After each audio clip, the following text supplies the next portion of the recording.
Hello，我係阿松療癒室嘅畫畫導師阿松。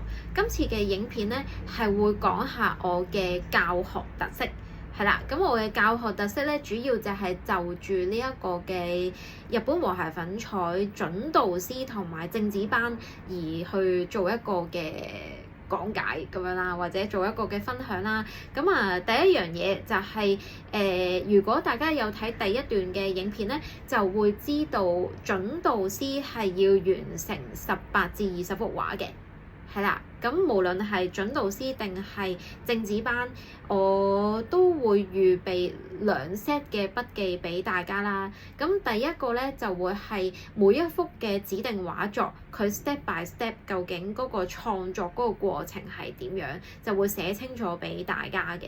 咁然後第2 set 嘅筆記咧就會係一啲採購須知，因為咧好多時讀呢一個課程嘅同學仔咧，其實都係想之後去教興趣班啊，或者教一啲嘅 workshop 或者搞活動咁樣。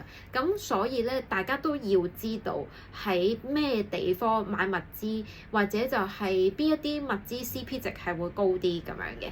咁喺我整嘅筆記入邊咧，都會同我嘅學生去做一個嘅分享啦。咁然後第2個嘅特色係乜嘢咧？就係我會希望我嘅學生咧都喺課堂入邊至少係做一份嘅功課嘅，即係講緊準導師班。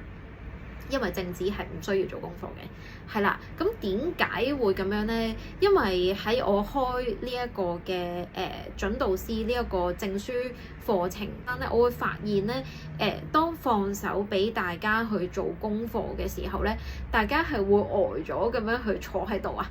即係第一唔知道個構圖可以點樣做。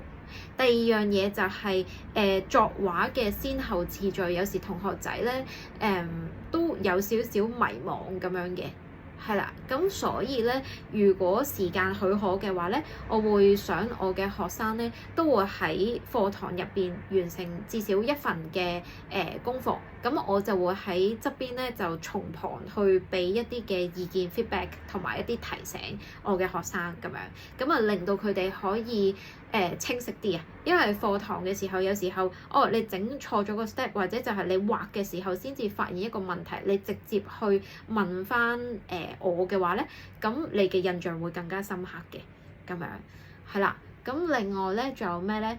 我寫咗啲重點出嚟。另外咧就係如果你對我嘅 background 咧略有認知嘅話咧，就會知道其實我有時候都會喺市集嗰度去賣畫嘅。咁我咧，如果係用和諧粉彩嘅方式去作畫嘅時候咧，我係堅持每一幅畫咧都係真跡嚟嘅。咁所以即係我唔會畫完一幅跟住之後就拎去印啦，係啦。咁所以咧就變咗有時候過時過節，即係譬如新年咧，好似大家而家望到呢一個角落呢一幅畫，其實係新年嘅萬年揮春嚟嘅。咁樣咁呢啲，如果我一次過要畫好多幅嘅時候，咁究竟我點樣可以喺短時間入邊去量產咧？咁透過咁多次嘅創作咧，其實自己都會有一啲作畫嘅秘技喺度嘅。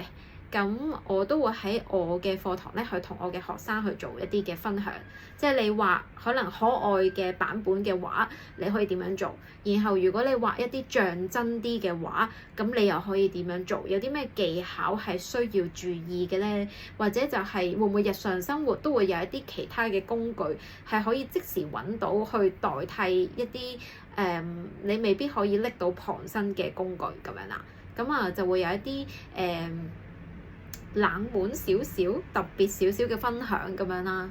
咁另外一啲大路啲嘅分享啦，就係本身我都係一個嘅老師啦。咁無論喺學校教書啦，定係喺外邊教興趣班咧，我都接觸過好多唔同種類嘅即係唔係種類。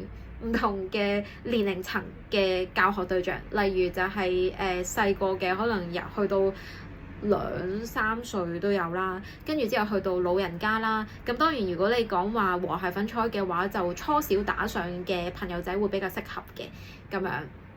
咁啊，機構教過啦，學校教過啦，公司暫時未接觸過，但係我就會有好多唔同嘅教學經驗咧，可以同大家去分享咁樣。咁啊，最後一個嘅 selling points 咧就係咩咧？我特別嘅位就係我兩文三語都好 OK 嘅，咁所以如果同學仔係需要用普通話去學嘢嘅話咧，都可以揾我啦，或者要用英文授課都可以揾我啦。即係 for example，如果你係要搞活動，即係可能你聽到呢一個嘅即係你睇到呢一個影片，而你係一個機構，然後你嘅機構係需要安排一啲英文班咁樣，即係例如我喺 Wall Street 嗰度都教過班嘅，但係就唔係教畫班，教其他嘅課堂咁樣咯。